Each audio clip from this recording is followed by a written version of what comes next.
Porque se a gente não utilizar os dons que Deus deu para a gente, e cada um tem uma mensagem única para o mundo.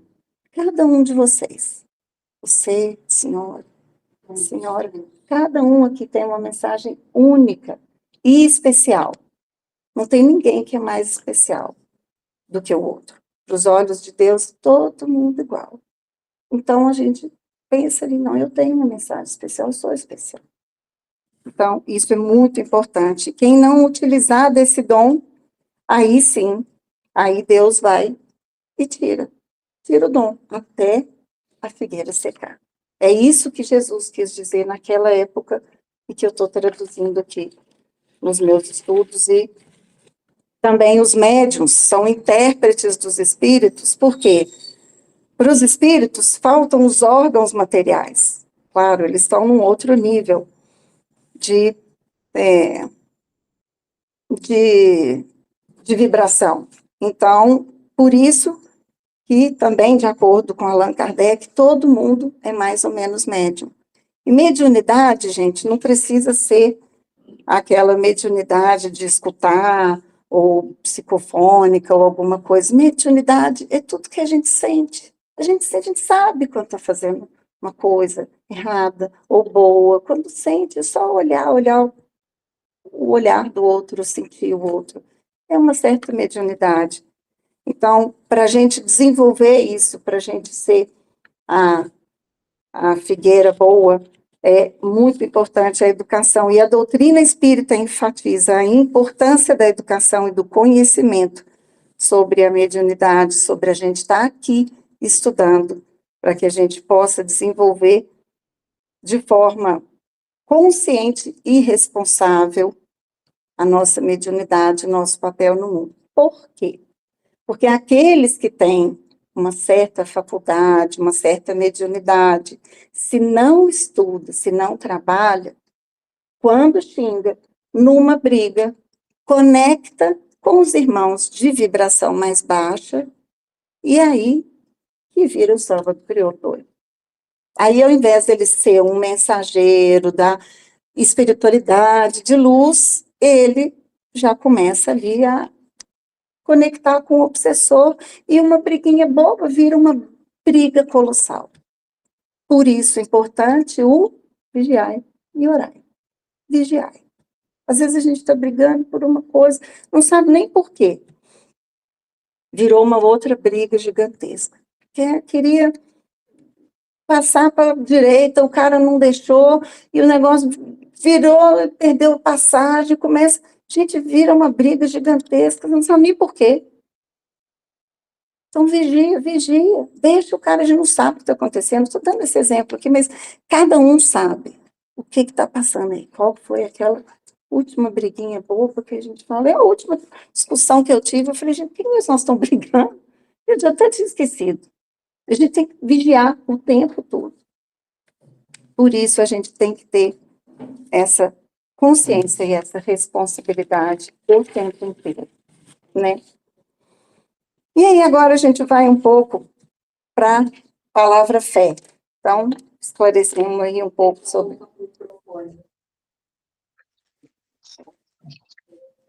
E agora está aqui, não está? Estava microfonado. Vamos lá na palavra fé.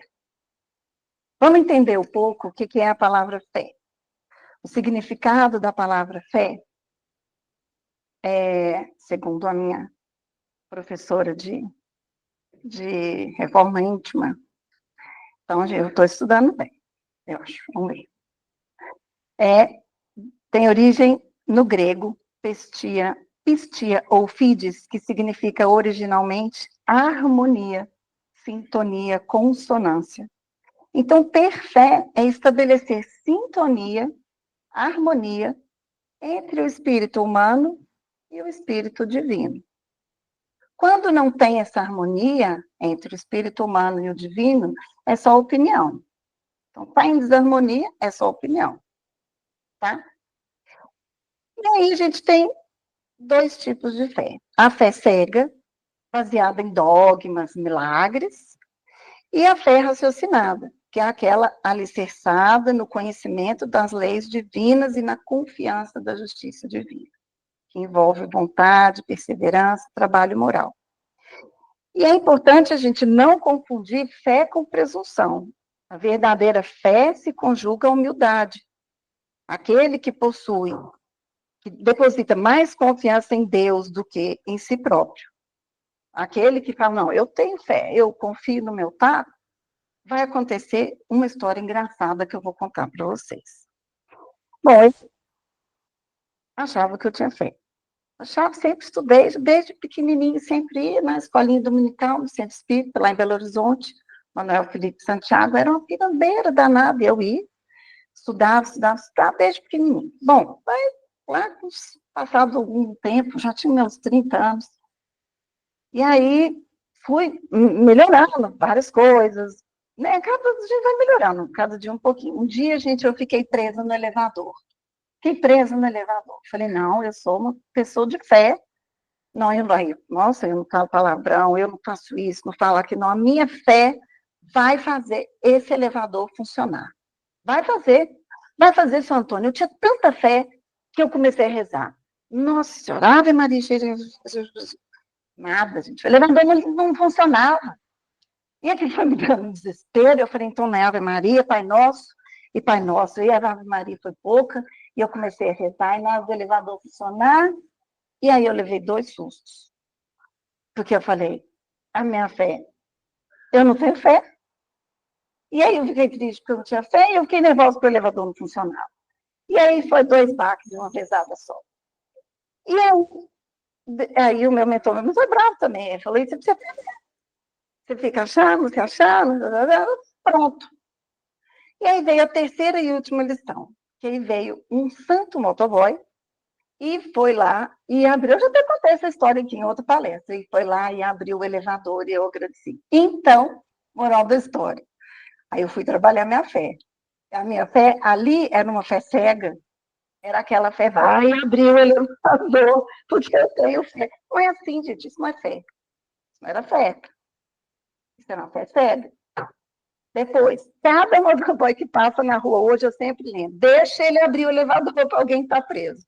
Cada um que passa com aquela barulheira toda, deixa ele, gente. Então o cara está trabalhando, vai liberar alguém ali. E eu continuo trabalhando na minha fé. Eu falo, Senhor, então, vamos lá que eu preciso trabalhar na minha fé, raciocinado, né? Então, Deus coloca esses fatos na vida da gente, não é para a gente praguejar, é para a gente pensar. E eu fiquei pensando, se eu fiquei 40 minutos no elevador, não, eu tenho que mexer alguma coisa, eu tenho que mudar em mim, porque senão vai ser 1 hora, vai ser uma coisa que até o puxão de orelha vai só aumentando.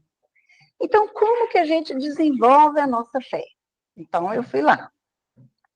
Primeiro, aceitar as provas com confiança, sabendo que tudo tem um propósito. Então, agindo com determinação, praticando a caridade. A caridade, às vezes, é até com a gente mesmo. Caridade, humildade. Vergar, vamos vergar, não, eu não posso fazer. Abre porta, não é assim, não é assim que funciona. Depois, estudo e razão. Compreender as leis espirituais através da doutrina espírita. Eu achava, eu já tinha 30 e poucos anos, já nasci sempre indo no centro espírita. Gente, eu me achava. Dominando, dona Thelma. Então, né? Não precisava mais nada. Precisava que ir no elevador, aprender. E aí, falei, eu vou começar tudo de novo. Vou estudar tudo de novo. Nem contei para minha mãe, porque senão o colchão de orelha era real, era mais físico ainda. Minha mãe era brava de som. E fizeram muito bem. Teve uma vez que eu apanhei porque estava rezando, gente, impressionante. Uma vez, nenhuma. E o terceiro passo para desenvolver a fé é o autoconhecimento. É identificar as nossas montanhas interiores. E aí eu conto para vocês uma outra história também, que é esse das montanhas. Então eu aí já era bem pequenininha, ali alguns aqui vão lembrar. Nos idos dos anos 80, tinha um camarada famoso no Fantástico, ele era, hoje eu coloquei uma cola aqui, deixa eu ver, cadê? Ele era, aqui, ó, Uri Geller, o cara. E ele tinha uma força psicocinética, ele pegava uma colher e fazia um negócio, e a colher dobrava inteira. Eu era pequenininha, estava na escola dominical, tá, a fé move montanhas, eu olhava aquilo, eu já era pequenininha, nem 10 anos eu não tinha, o cara mexia com a colher, falei, pronto, o cara mexe com a colher, alguém que tem mais fé mexe com a montanha. É por aí o caminho, eu pegava a colherzinha, tal, pequenininha, e ficava, eu tenho fé, Jesus, eu tenho fé, Senhor, eu tenho fé, nada da colher mexer, nada da colher, mas quantos foram os dias? Minha mãe chegava, o que você está fazendo, Beto? Mãe, eu estou tentando mexer com a colher, que a fé remove montanhas. A minha fé não está mexendo nem uma colherzinha, mãe, eu tenho pouca fé. E aí, passado muito tempo, não tem, gente, muito tempo, que eu fui aprender na reforma íntima com a dona Thelma. Que montanha que são essas que a gente tem que mexer? Que eu achava que era assim, será que Jesus quer que a gente faça uma repaginada, né, na geografia do planeta? Já pensou, Sandra, que legal, você vai construir alguma coisa? Tem uma montanha que eu não gosto, minha fé é tão grande, pronto, vamos tirar essa montanha. Né? Ah, não, mas agora eu quero uma montanha, então pronto, gente. Será que é isso que Jesus quer da gente? Será que é isso? Essa é a montanha que a gente tem que tirar, né? Que a gente tem que remover com a nossa fé? Não, não é. Que montanha que é essa? Então, as montanhas que a gente tem que mexer,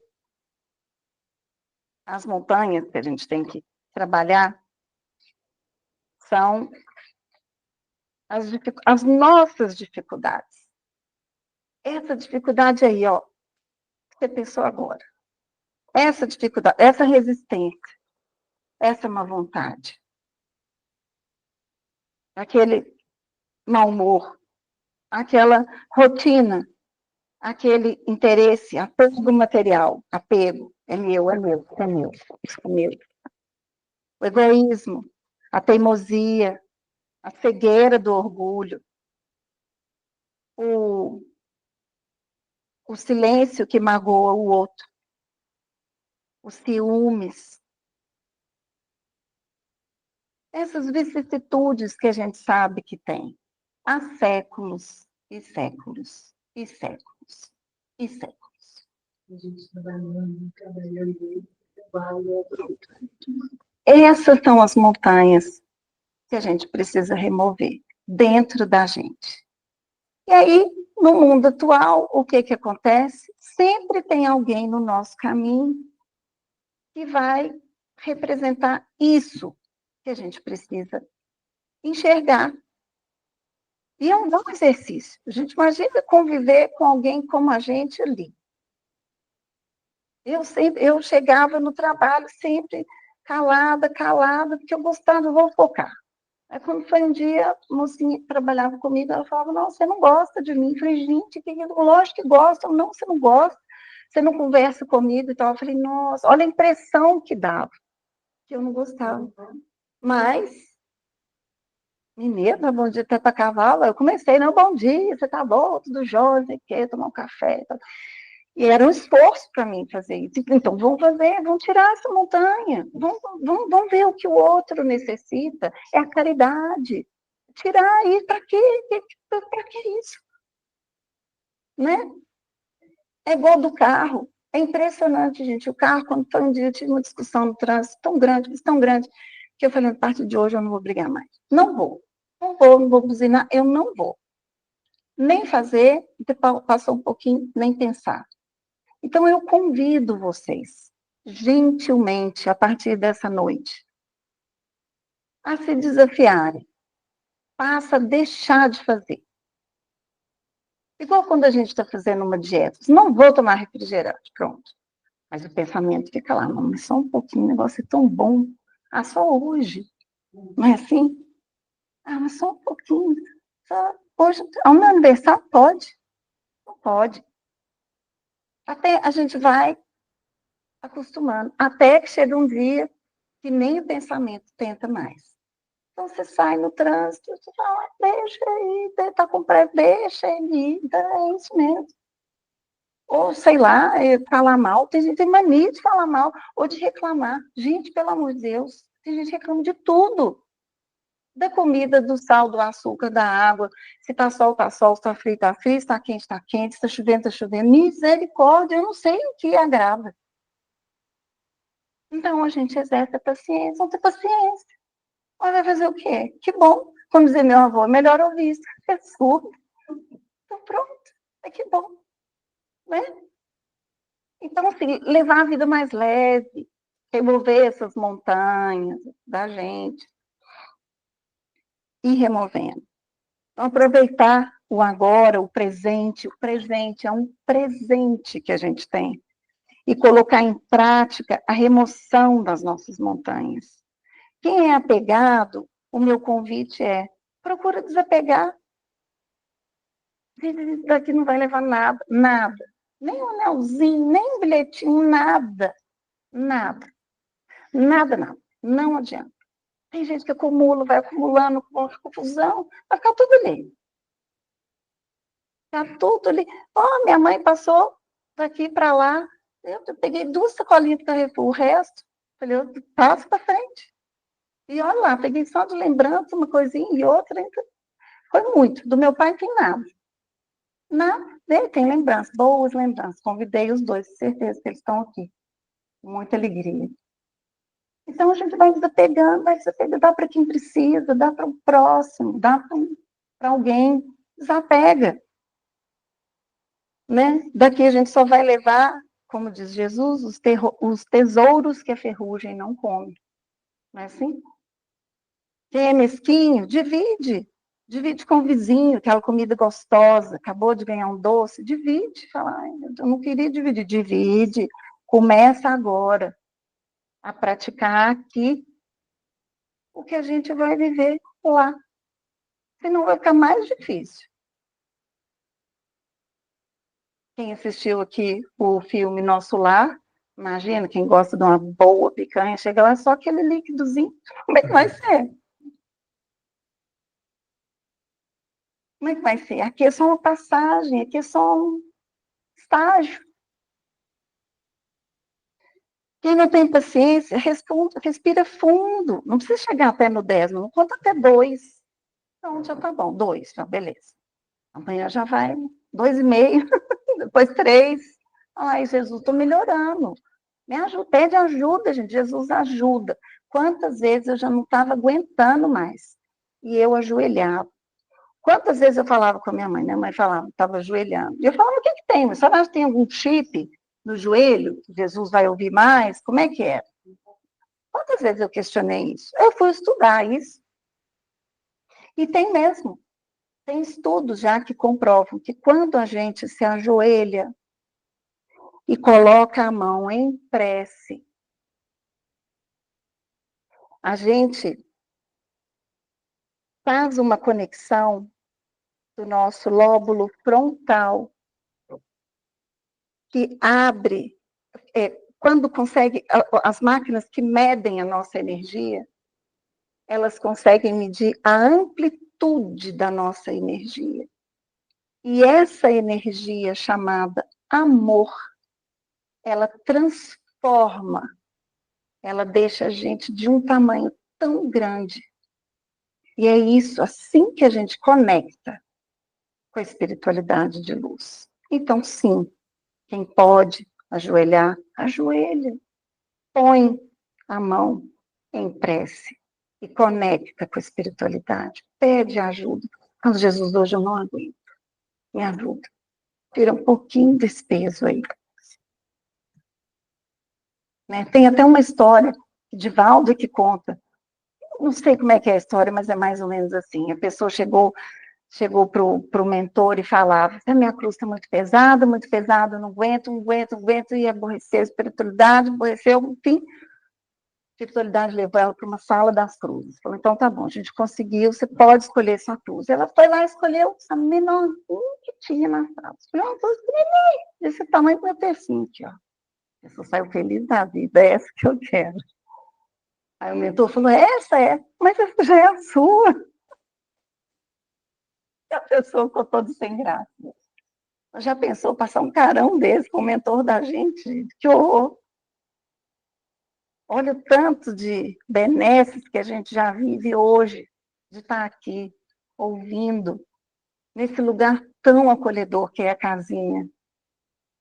Só da gente não estar num hospital, da gente ter saúde, da gente respirar, da gente enxergar, da gente poder tocar o próximo, da gente poder dar um sorriso, um beijo, dizer que ama alguém, pedir perdão para quem precisa, nem que seja mentalmente, perdoar quem a gente precisa, para a gente ficar leve. Isso tudo já é um grande passo que a gente está dando. E isso são todos esses elementos, então, da nossa parábola de hoje, a fé, a montanha e a figueira. Né? Essa fé, todas as vezes que a gente está ali em contato, em conexão com a espiritualidade, né? A gente está exercendo ali a nossa fé. E essa fé robusta, ela dá perseverança, energia e sabedoria para enxergar quais virtudes a gente precisa desenvolver para mover as nossas montanhas pessoais e aí sim modificar a nossa geografia interior, melhorando-a a cada dia.